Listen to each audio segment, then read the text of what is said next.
Good evening, everybody. Can you hear me? Hi, my name is Megan Williams. I was part of the planning committee for tonight, and I just wanted to, thank you.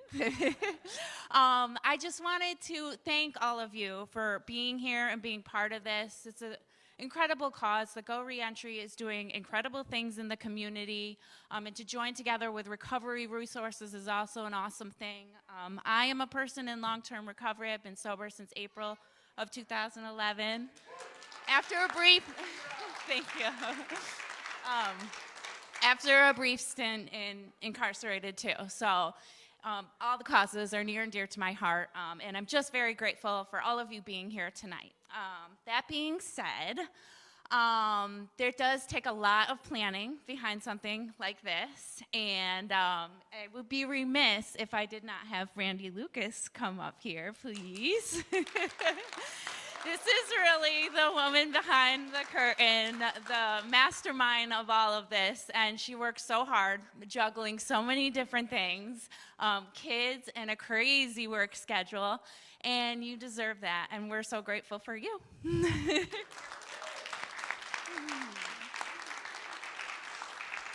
All right, now that I'm about to cry, thanks guys.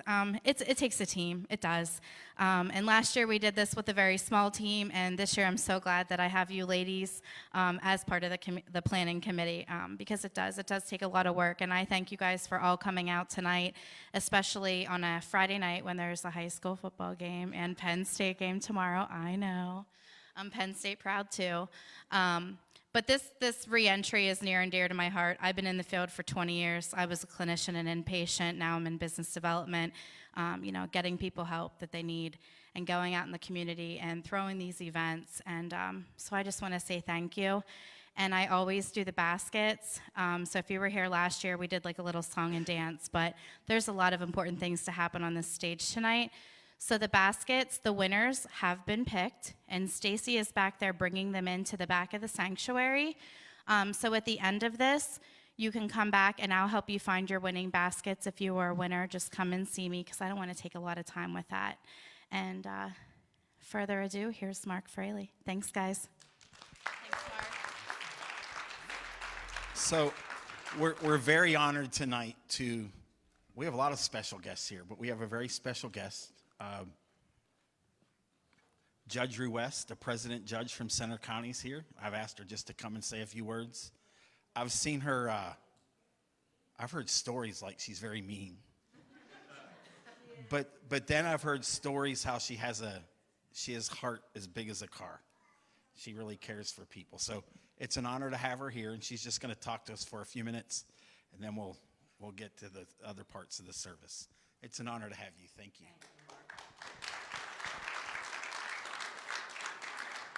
Thank you. This is such a great event. I'm so impressed by how many people are here. I didn't make it last year, so I'm really happy to see everyone here, especially some of the people that I know very well who are sitting around.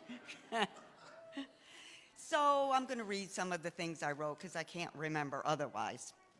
As all of us know, addiction's an epidemic in this country, and we're all too familiar with the devastation that it causes, crimes committed, families broken apart, jobs lost.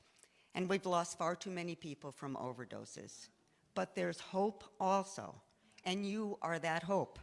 And we're here to recognize that hope and celebrate those of you in recovery. Congratulations on your sobriety. I know it isn't easy, and every day brings new challenges. But you've done it, and you can continue to do it. Do it one day at a time. You can all do it. You've done it. We're also here to remember those who tried to become sober and just could not succeed. May our memories of them encourage and motivate you to stay strong in your journeys. All of us here are trying to find solutions to this epidemic. Thank you for your involvement here and in everything that you do. Together, we can find answers to this. So keep it up, work hard, stay strong. Thank you.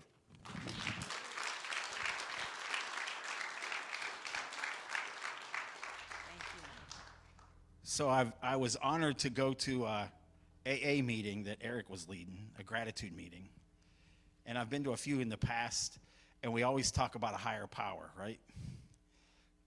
I mean, that's part of the program. But I don't think, at least from what I know, we don't spend a lot of time focusing on the higher power, right? So we're going to take some time tonight and do that. We're going to have some music, and then we're going to have some awesome testimonies. So feel free to stand, feel free to sing, feel free to sit there and listen. Just enjoy our worship time together, okay? So it's kind of cool that we all have stories, right? Everyone's different. I've learned in my 59 years and my 20 years working with people coming out of jail that there's not two, it's like fingerprints. Everybody has a different story, right? Cool thing is there's one God, there's one higher power that can meet you where you're at. So, yeah, you could be seated. Thanks to the worship team for leading us in worship. So I'm excited. How many know Shauna Miller?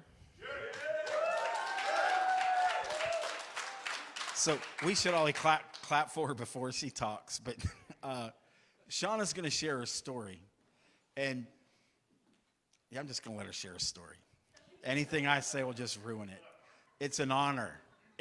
I'm a better person because I know Shauna. So she's going to come and encourage you and tell you about her life and where she's at. Get your Kleenex out.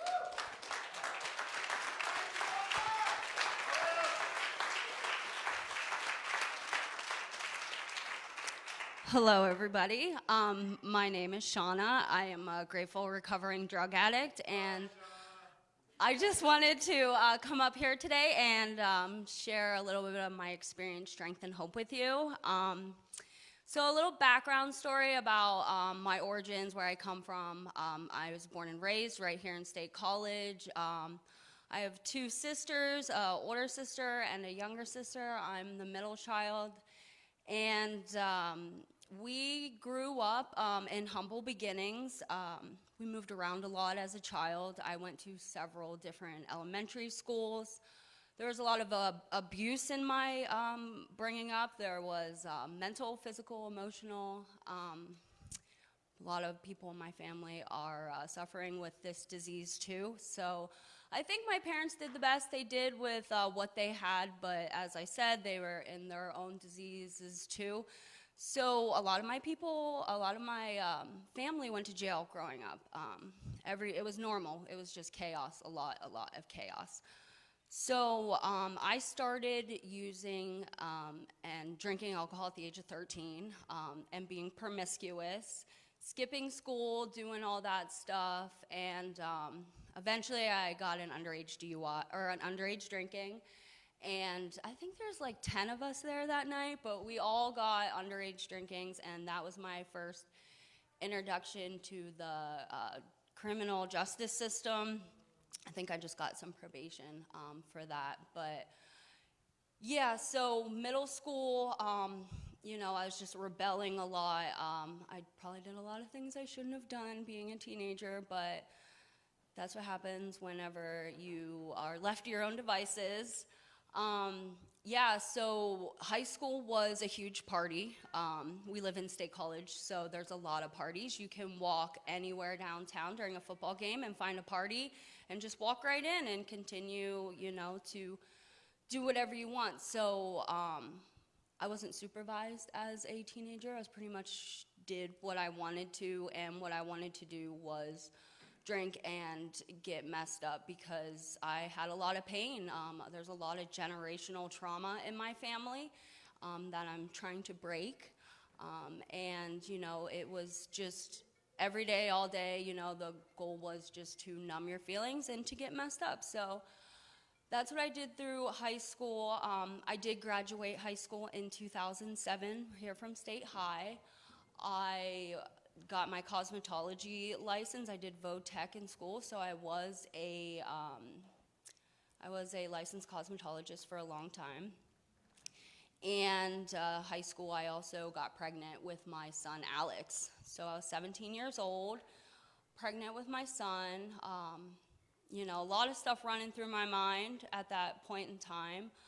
But, thank God for my older sister, Crystal, who is such a good influence in my life. And she always just encouraged me every day and just encouraged me to be a good person and a good mom, and a good mom to my son. And I just really thank her for everything she did and all the support that she gave me growing up, because my mom and father were in and out of jails a lot, which my mom is in Muncie prison today.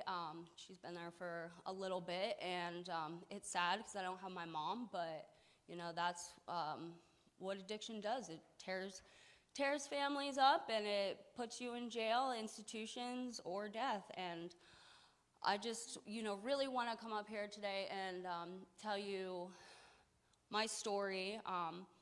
A lot of my experiences I'm not proud of. I feel like I was possessed during my addiction. So I'm going to share some hard truths with you guys today. And so after I graduated high school and stuff, it was 21, I got my wisdom teeth out. I was prescribed to my first opioid medication, and up until that point, I could never really take opiates because it always made me so sick. But at this time, I had my own prescription, and I started taking them, and it made me feel better. It didn't just take the physical pain away, it took the emotional pain, all the pain away, and I was pretty hooked. So I called in for another script, and they just gave it to me. So 21, I'm going out to the bars, I'm partying, hanging out, inspired to be a great alcoholic, and I get a DUI coming home from a party, and my son was in the car with me. So not did I just get a DUI, I got endangering the welfare of a child. So off to rehab I go. This is my first rehab. I went for alcohol at 21.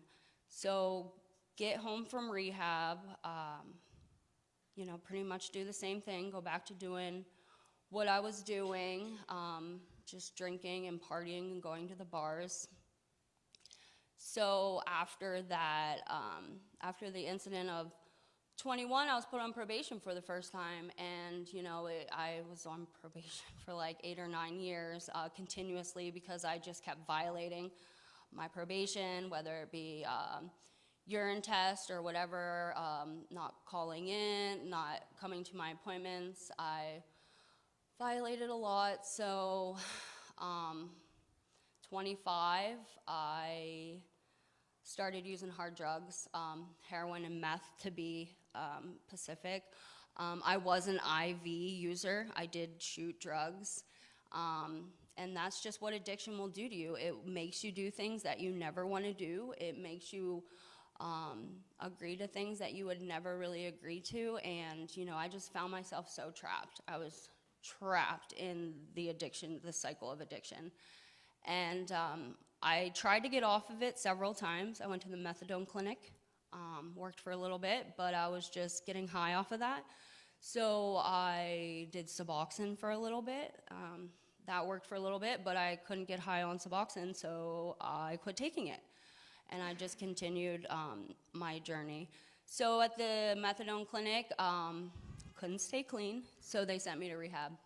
I went to rehab for the second time, this time for heroin, and did the rehab thing. I just wasn't ready.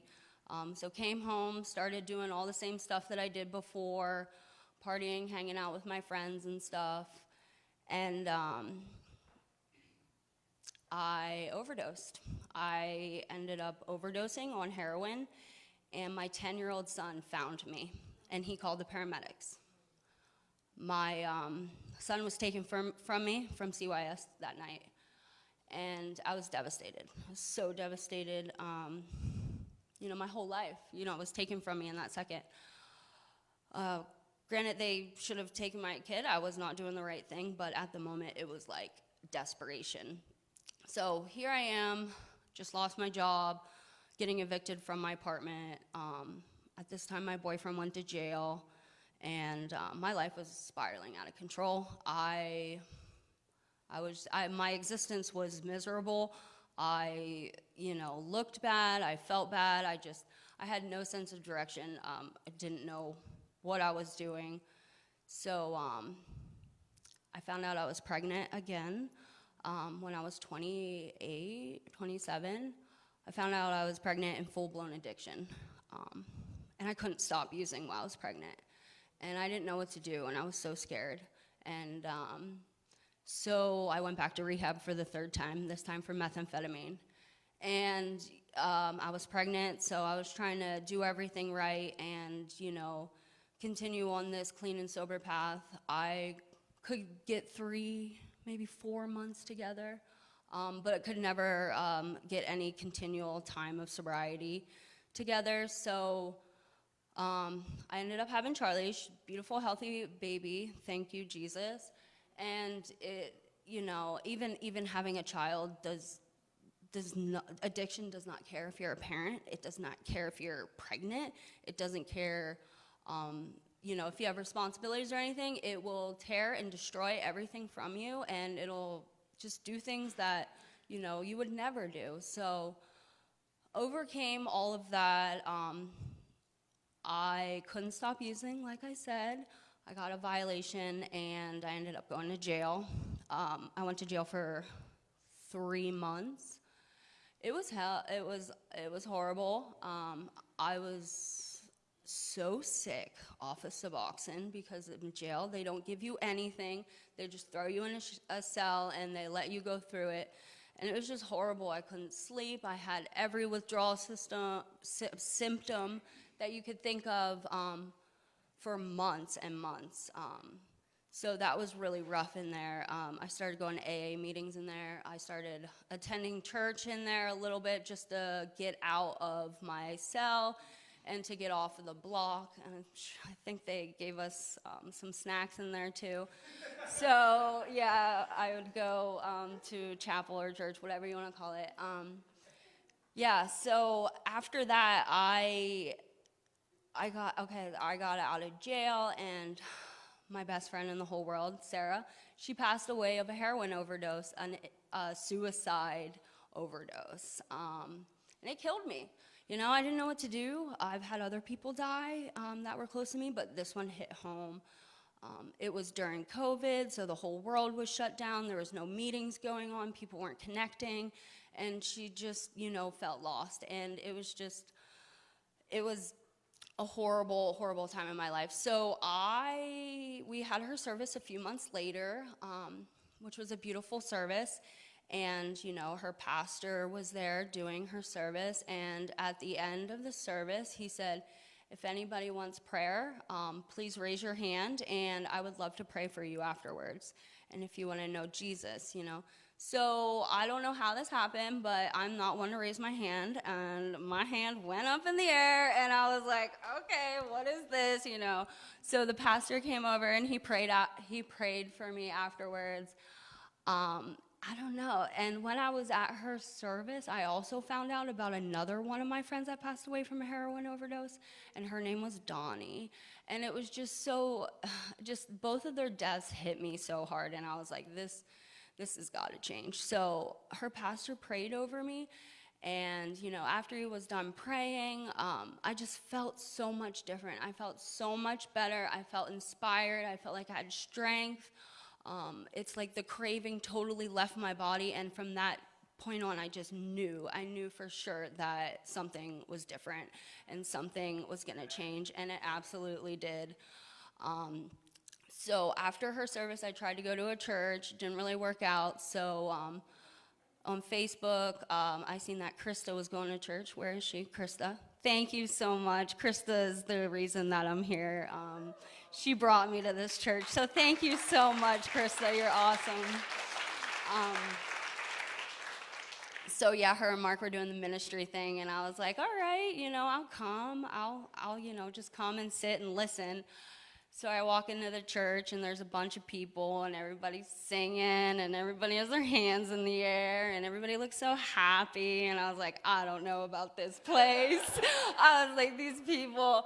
But I just stuck around for a few weeks, and slowly, I listened to the message, and slowly I just started singing the words, and then I started feeling it, and then I started raising my hands in the air, and then I just felt the worship, and it like changed me, and it's just so different. It's nothing I've ever experienced in my life at any other church, anywhere else.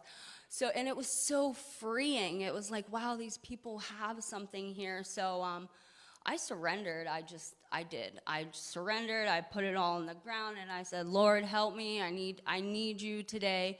And I was touched. I was really touched here by a lot of different people. So I got a spiritual mentor. Amy, where are you? I love you so much. You're awesome. Thank you so much. This woman, the Bible is so big. It's such a huge book. And she like literally sat me down, and like I had all these basic questions, and she took me through them, and it's just amazing. So thank you so much. I started going to mom's group. I started going to Bible study. I decided that I was going to get baptized. Yeah, so it was just blessing after blessing. I was sitting in church one day, and I was like, wow, there's like the same message here as in meetings. So I was like, man, I need to go to an AA meeting. So I started going to AA meetings and NA meetings, and just being open, being honest, and willing to try this time for serious, and just lay it all on the table. So I started going to meetings, first on Zoom, because it was during COVID. Zoom is a great way to catch a meeting if you're on the go. You still get to hear the message and the word. You might not be there in person, but it is a blessing to me. I kind of got sober on Zoom. Another thing that I do a lot is recovery podcasts, sobriety podcasts. They're amazing. Quick way to put in your headphones and just get a little bit of recovery. So I definitely utilize the recovery podcasts and stuff like that. So I remain sober today. I've been sober for 2 years.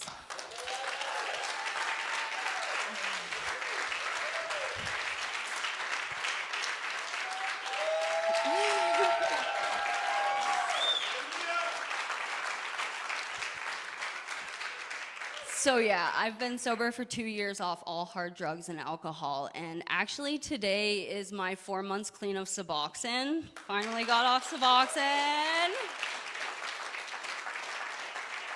So God has just empowered me in so many different ways, and so has this church, and I'm just so inspired by everybody who, is a part of this church, and, who is just there for me. There's people in this church that I don't even know that bless me all the time, and it's just been an amazing experience to be connected. I've never been connected like this in any other type of way, and it's been transformational, and I just thank you, Jesus, every day for saving my life, because this is truly a miracle, guys. Like, I was seriously really bad, shooting dope 3 times a day, and here I am 2 years clean. So if I can do it, I know that y'all can do it if you're out there struggling. So yeah, that's really all I got to say. But thank you so much, guys. Appreciate you.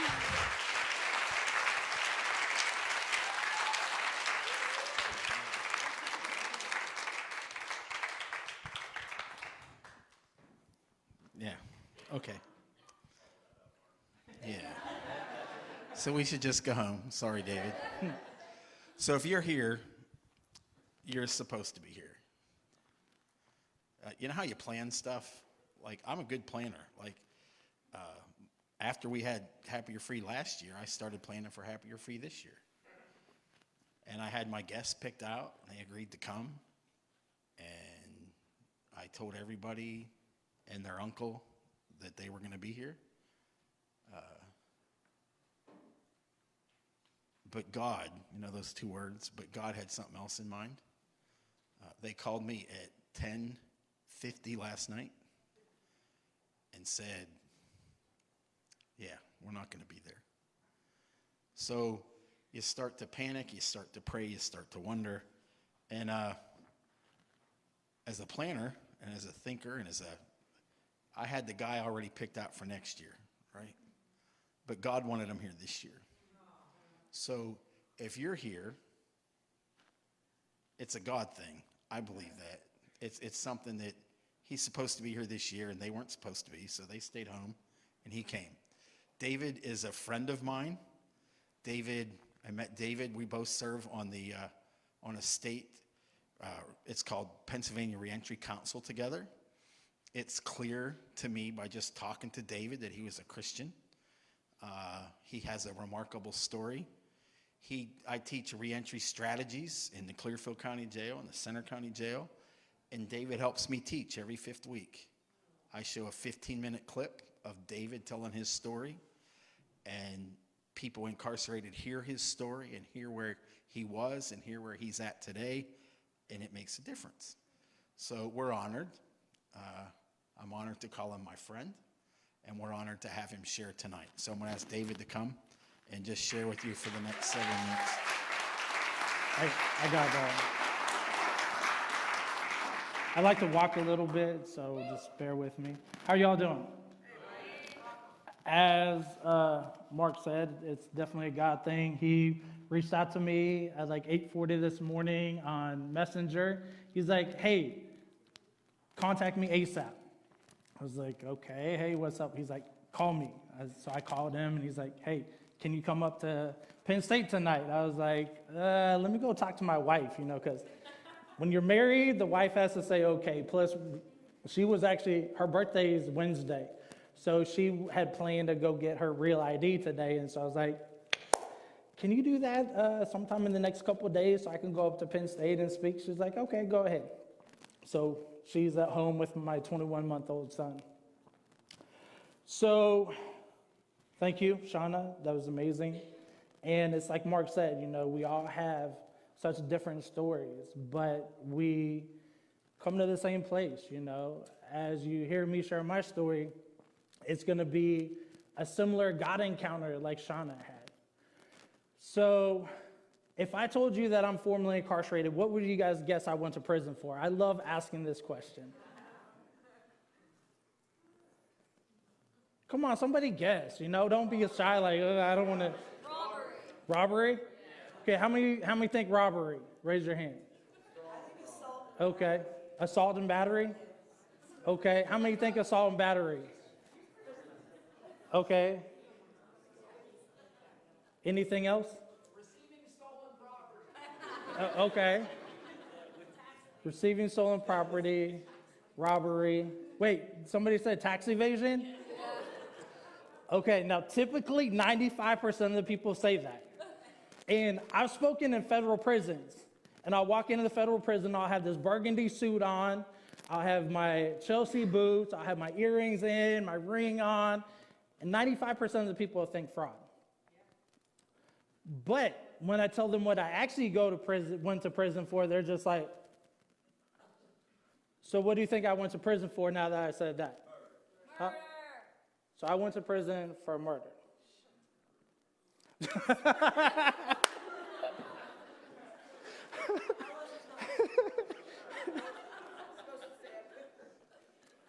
So let me tell you how I got to the point of taking somebody's life when I was 19.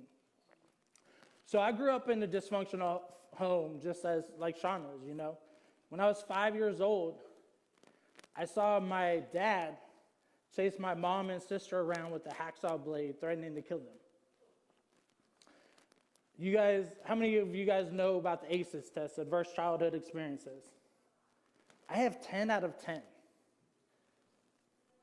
I mean, they say that if you have 4 or higher, the likelihood of medical issues, incarceration, everything, doubles or quadruples. My brother and I, we have 10 out of 10. A lot of the reason that we have that is when my parents got divorced when I was 9, actually before that, my sister was kicked out of the home. She was 12 years old, kicked out.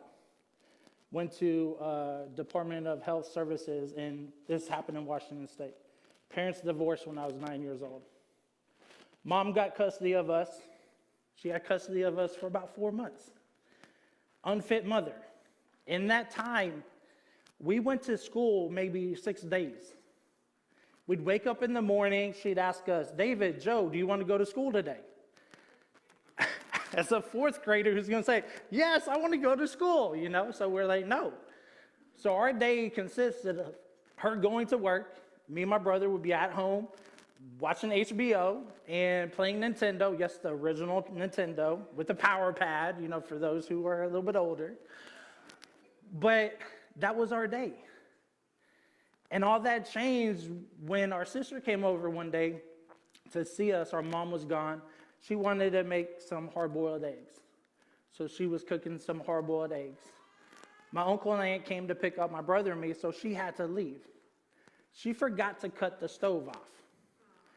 Now, our house was like, if you guys have seen the TV show Hoarders, that's what it looked like.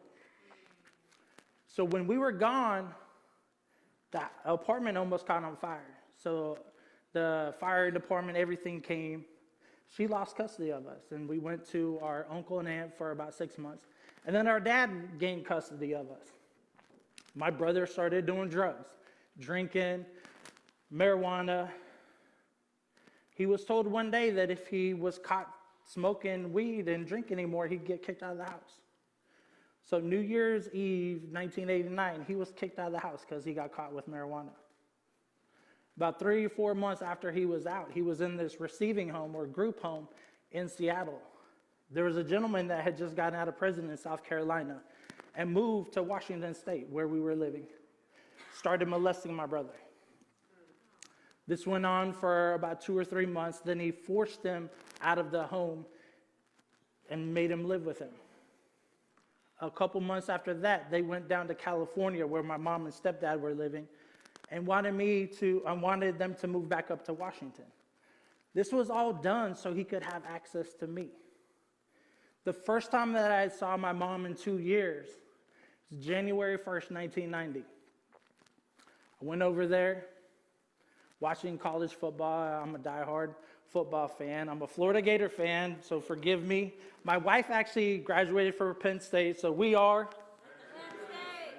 So I always joke around, especially in like federal prisons, I always tell them that, my wife graduated from Penn State and I graduated from the state pen, so. I will have to tell her that I got a good laugh on that. She always told me, that's corny. I was like, okay.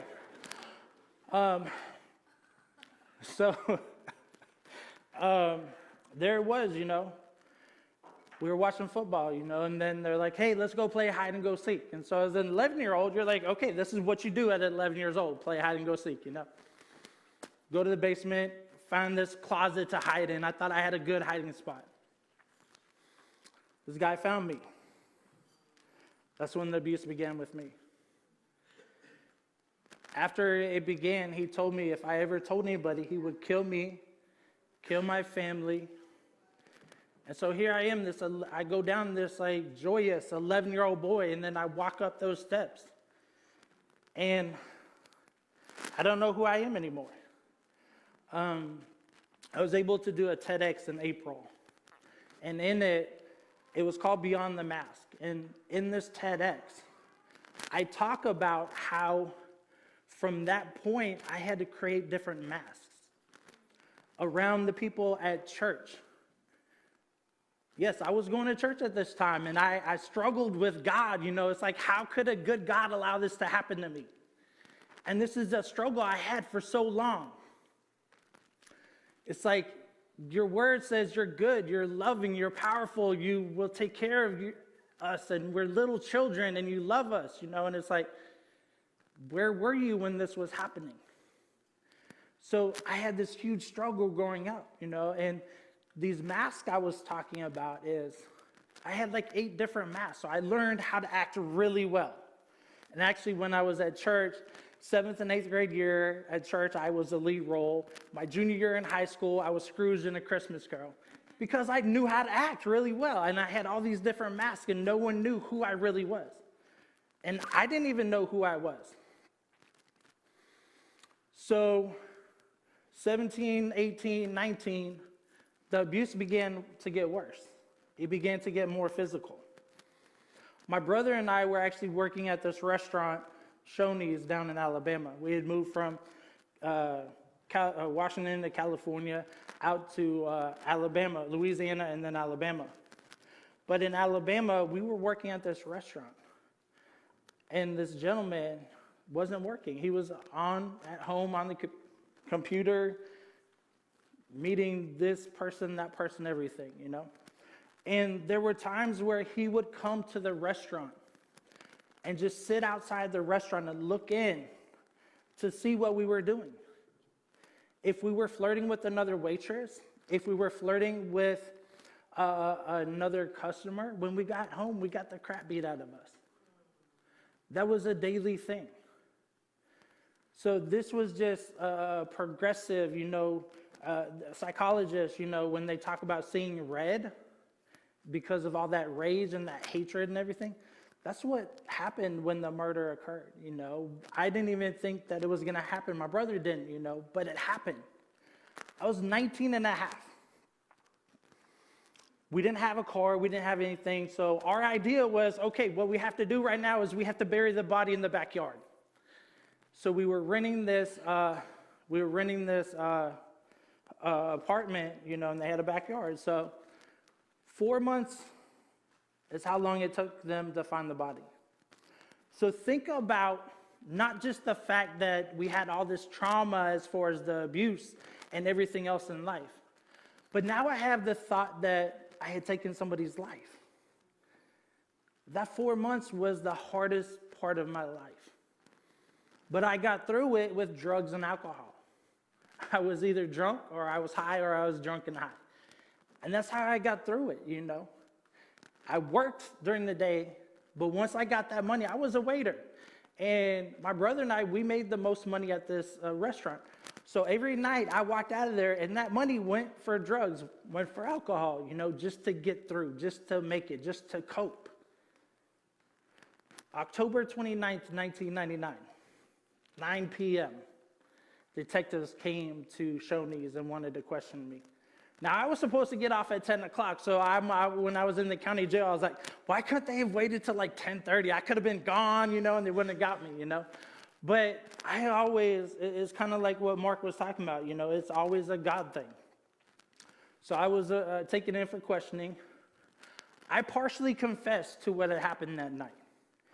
And then I was taken to the county jail, and I was booked in as a 20-year-old with a murder charge in Alabama. Now, if you guys know anything about the dirty South, as they call it down there, they love the death penalty. They love giving out life without parole sentences. So here I am, 20 years old, and I'm thinking I'm going to get the death penalty. I'm going to get life without parole. That whole weekend, I'm crying myself to sleep because when my life is beginning, I'm thinking it's going to end. And that's where the pain was. That's where the hurt was that whole weekend. But God, November 1st, 1999, I was taken back to the city jail for more questioning. They came and got me at 8 a.m., took me to the city jail. I was put in an interrogation room and was in this room for 7 hours by myself. If you're in a room all by yourself with no cell phone, no tablet, no nothing like that, what do you have time to do? Think. Exactly. So here I am, I'm thinking about the abuse. I'm thinking about the murder. I'm thinking about everything that transpired. And I told myself, I have to tell everything. I have to get this off my chest. So I called the detective in. I confessed everything, and it was like this big weight taken off my chest because here I began to take those masks off. Because this is the first time I'd ever told anybody about the murder. This is the first time I'd ever told anybody about the abuse. For 8 years, I was holding on to that. No one had ever known. So I was at this point where I was able to just release it. You know, it was like coming to the altar and saying, okay, here it is. And it was so freeing. But that was the first step of taking the masks off. The second step is what happened next, which even to now just blows my mind. Because the detective, they come in, they videotape my confession, everything. I get handcuffed. We walk down the steps to his car. I'm in the front seat with him. And I turn to him and I'm like, am I going to get the death penalty? Am I going to get life without parole? He turns to me. He's like, do you believe in God? I'm thinking, I'm not studying God. What's going to happen to me? You know, I'm going to have enough time in prison to think about God, to think about everything. But what's going to happen to me? Am I going to get the death penalty? Am I going to get life without parole? He's like, do you believe in God? I'm like, okay, death penalty, life without parole. He's like, do you believe in God? And that first song that the worship team sang today, you know, definitely is in reference to like my life. You know, I tell people that my life is Psalms 40, 1-3, where God takes us from the miry pit. He washes us off. He puts us on that solid rock and he gives us a new song to sing, you know, and why I'm here is I'm giving that new song, even though I don't sing. You don't want me to sing. I mean, yeah, I'm one of those American Idol folks that they put at the end to just make everybody laugh, you know, so. But that's it, you know, because Shauna's story is about the way that she was picked up. And now she's on that solid rock singing a song. And when people sing that song or share their testimony, what happens is people get saved. Amen. People hear that good news, you know. And they don't just hear the good news, they see the good news. They see the way that God has taken somebody that, you know, was broken. But God is the restorer. And he changes us. He makes us into the vessel that he wants us to. And those are vessels of honor. Where before we were definitely vessels of dishonor, you know. And so I told him finally, I'm like, yes, I believe in God. He's like, you need to seek him now. So when I got back to the county jail, I asked the corrections officer, I'm like, do y'all have a Bible? So they gave me a little New Testament Bible. Where do you think I went? Huh? John, no. Wait, what? Revelation? Exactly. You know, I grew up in the church. I knew what to say, how to say it. You know, most people, they go to John or Romans or Matthew. I went to Revelation. I was like, let's go to the end of the book and start reading. Revelations 3:20. Behold, I stand at the door and knock. If anyone opens the door and allows me to come in, I will come in and sup with him and he with me. I cried out to God. I'm like, God, I don't know what's going to happen. I don't know what tomorrow is going to hold, but I need you. Instantaneously, this peace and joy came over me. Here I am in my 6x9 cell, just praising God, worshiping him, singing these songs that I sang in youth group, you know, and just praising him, you know, singing songs like, oh snap, I can't think. Our God's an Awesome God, Step by Step, all these old worship songs from the 90s, you know. And I'm just glad there weren't a lot of corrections officers walking by them, because I might have been in a padded cell, because they were like, okay, this guy's facing murder. Why is he like acting this crazy, you know? But it was right then where my trajectory changed. I knew that whatever time I was given, I was going to do the time instead of letting the time do me. So I received a 25-year sentence. A lot of people, so I do a lot of public speaking. I've spoken about 45 universities across the country. Right now, that's my full-time job because I lost my job about a week ago, but that's a different story. But the way that God opens the doors for me to go into secular universities, and I get to talk about God. I mean, when I share my usual story, I call it the chapters of my life. Chapter 2 is freedom. And up on the screen is Revelations 3:20, and it's written out where they have to read it, you know. And it still baffles me, but, you know, God baffles us in everything he does. But there I was, you know, I go to prison, you know, and everything I was going to do was to better myself and improve myself. So I got my GED in the county jail. I got a drafting trade. They had a Master's of Theology program through an unaccredited school. And I really wasn't worried about certificates, anything like that. I wanted to be different. So there I was doing everything I could to strengthen my relationship, to grow in that faith. In 2008, there was a lawyer named Brian Stevenson. Have any of you guys ever heard of Brian Stevenson?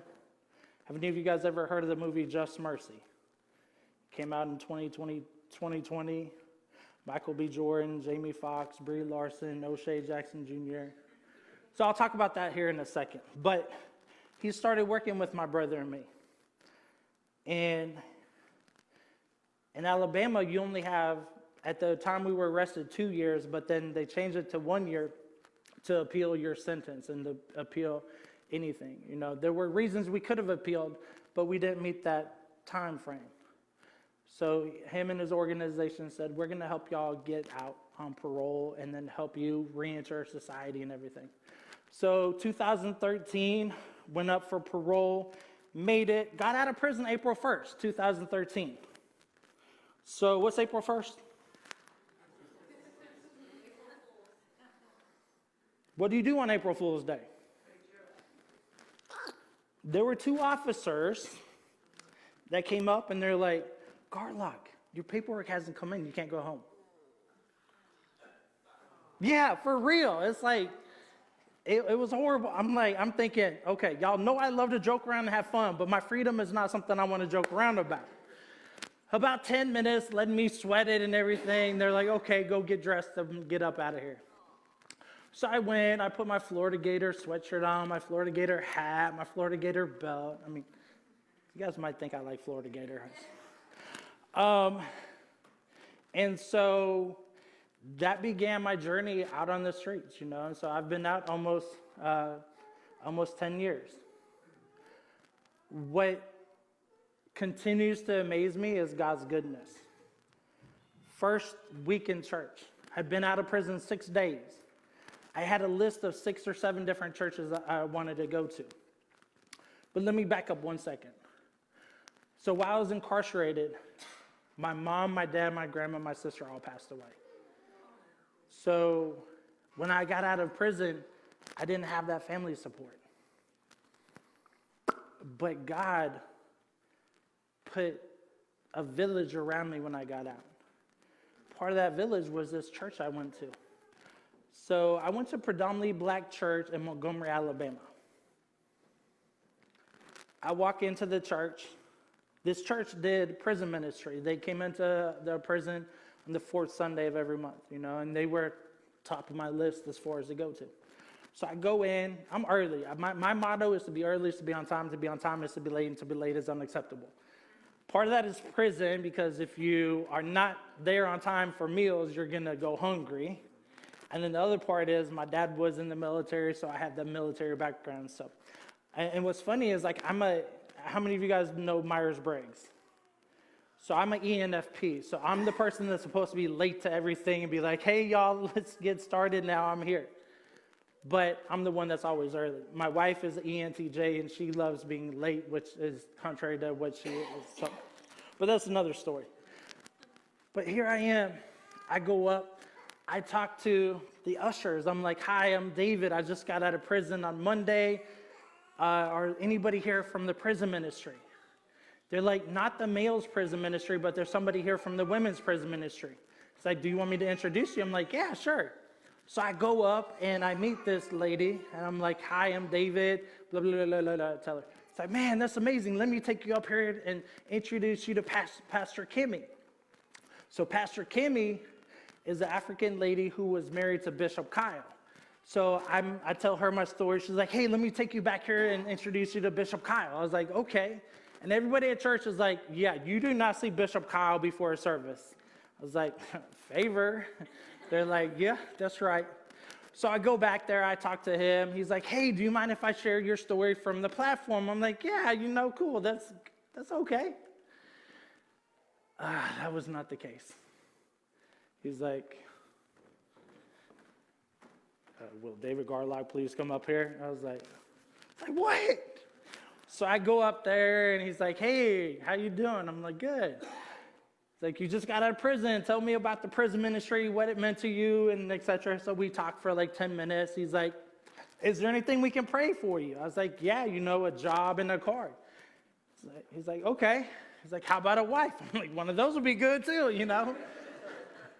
What's funny about that, though, is the jobs came, but in 2015, when I married my wife on August 15th, I got the wife and the car because my brother-in-law gave me his old car, and that was my first car. So that was a package deal, So I always tell my pastor down there in Alabama, and he loves that. But after they prayed, I'm walking off the stage, and there's like 6 people come up to me, and they shake my hand, and they have money in it. It's like, okay, this is kind of cool, but weird. So I'm like shaking hands, and after service, there was a social worker that had brought me in from Equal Justice Initiative. So we go out to her car, headed back to my apartment. It's like, how much money did they give you? I was like, I don't know. I'm thinking like $40 or $50. Pull out the money, put it in my pocket. Guess what the first bill was? Who in 2013 goes to church with a $100 bill? Do any of y'all come to church with a $100 bill? I was just like blown away, and so they gave me $239. And that was the beginning of my savings to actually come to Pennsylvania. So have you guys wondered why I came to Pennsylvania? No, nobody's wondered? Wow, okay, we'll just end here, So actually, Brian Stevenson graduated from Eastern University. So Eastern University is a Christian college outside of Philadelphia. So he had connected me with them in 2008, and so I had been in touch with them. And so when I got out of prison, I applied, and I was accepted. Another thing about God's favor is I had to get my parole transferred from Alabama to Pennsylvania. Parole transfers usually take 6 months to a year, if not longer. Y'all want to know how long we were trying to get it done in? 3 weeks. So school was supposed to start Monday, January 13th. I was called to Brian's office on the 9th, on Thursday. He's like, at 9:30 in the morning, he's like, we haven't heard anything yet, but once we hear something, we'll let you know. Plan A is for you to fly out in the morning, but here's plan B, C, D, E, F. He had like 100 different plans, if the first plan didn't work. So I left his office, and I started praying. I'm like, God, I know that you can do all things. Open this door. 2:30, he calls me back to his office. He's like, when I say something, tell me the first thing that comes to your mind. I was like, okay. He's like, God is good. I'm like, all the time. He's like, they just accepted your parole. You can fly out in the morning. And it's things like that that's happened in my life, where I know that God is there. He's opening every door that needs to be opened. I love Revelations 7 and 8, where it talks about that God has set before us open doors that no man can shut, and shuts doors no man can open. And what's really powerful is that my pastor in Alabama was doing a message on that. And when he was doing that, God spoke to me in that, because what's my name? Okay, and that says, to the angel of the church of Philadelphia. Where's Eastern University? Philadelphia. I will give you the keys of David. I will set before you, I will open doors that no man can shut, and shut doors. And it was right then that I knew, like, okay, God's going to do this. He's going to open these doors for me to come up to Pennsylvania. When I came up, the second week on campus, they put my story in the paper. I mean, Eastern is nowhere the size of Penn State, so I could just imagine going to like Penn State and like 40,000 people like know my story. But this was like a school of 1,800 people. But it's so powerful, because people who had been sexually abused came up to me. They're like, I've never told this to anybody, but because you shared your story in the paper, this is what happened to me. Other people who had family members incarcerated are like, hey, can you help me with the reentry plan? And it was just so powerful, the way that God used my story in the school paper to impact people. And they didn't look at me as an ex-convict. They didn't look at me as a felon. They didn't look at me as a murderer. They looked at me as David Garlock, this goofy, off-the-wall old dude that thinks he's like 18, But that was so powerful, because I didn't have a label on me. I was accepted as me. I wasn't accepted as my past. And that's one thing I always talk about, is that we have to look at people as they are today. I tell people, your past does not define you. I mean, what we do today, what we do tomorrow, that's what defines us. Our past educates us. My past has educated and allowed me to be who I am today. And God has allowed me to take my story and to share it in a way where he gets the glory and people are able to see him. And the way that he could take somebody that was so broken, that went to prison for murder, and he can use me to impact others, So have any of you guys seen the movie Just Mercy? Did y'all see me in it?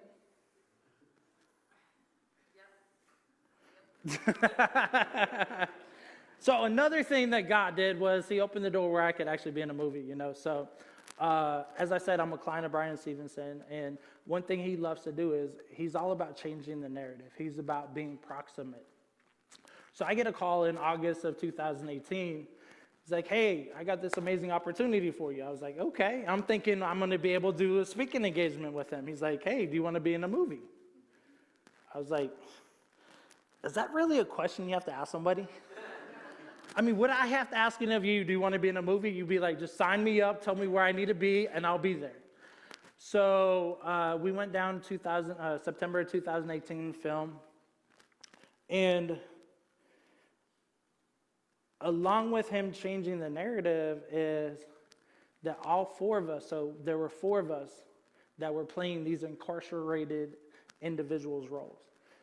He wanted four of his clients to play these roles instead of four actors because we had the lived experience. Now, here's the thing. Let me tell you about that lived experience. I'm the only one that served time in Alabama.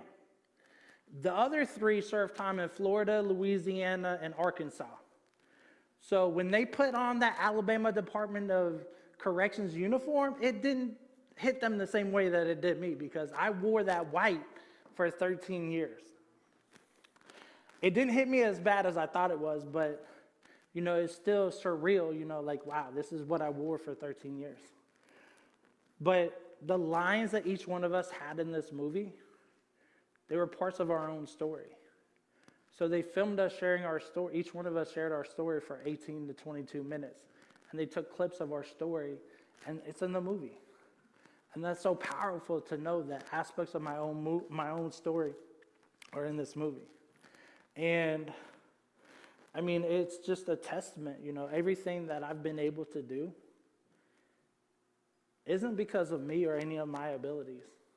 It's because of God. It's because of that conversation in that cop car on November 1st, 1999.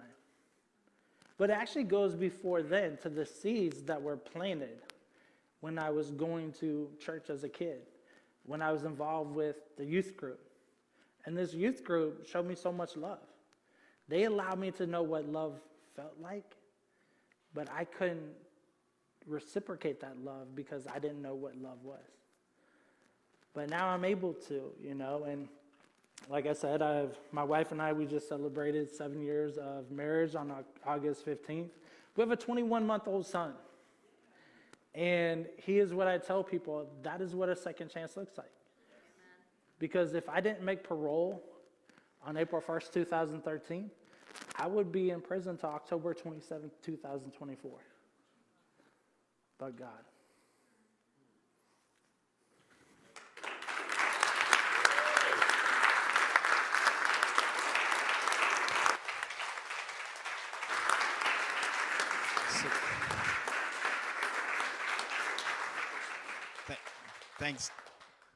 Thanks, David, for sharing. Again, we all have stories, right? And so, I don't know where you're at in your story. I don't know if you're here struggling. I don't know. I just don't know where you're at in your story. But I know if you're to the place where you're struggling with addiction, or you're struggling with abuse, or you're struggling with things that you've done in the past, I know that what David talks about is true, right? God has a way of taking those things and just dealing with them and putting them in the past and lifting the weight that you carry. So the band's going to play. There's a song that they're going to sing. And if you want an opportunity to pray with somebody about anything, you're welcome to do that. So David's going to be here.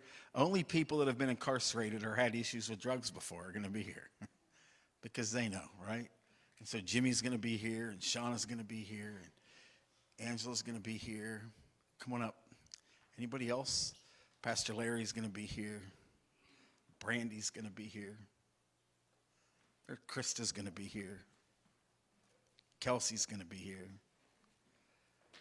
Eric's going to be here, right? We all have paths, right? Nathan's going to be here. Am I missing anybody? I'm here. Yeah, I'm here.